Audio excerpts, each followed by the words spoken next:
வணக்கம். அமெரிக்காவில் மனித உறுப்பு மாற்று ஆபரேஷனுக்காக காத்திருக்கும் 1,00,000 பேர் வெயிட்டிங் லிஸ்டில் காத்திருக்கிறார்கள்.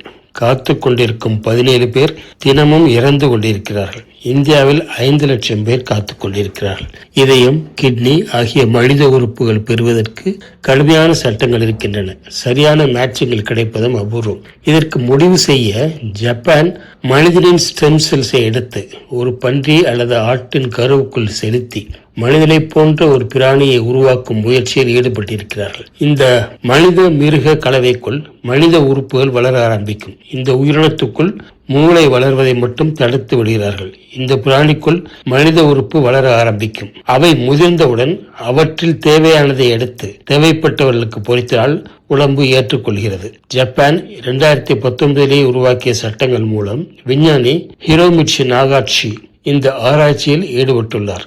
இது வெற்றி பெற்றால் இந்த சாதனை மருத்துவ உலகத்தில் ஒரு மாபெரும் சாதனையாக இருக்கும். உங்கள் கருத்து என்ன? பதிவிடுங்கள்.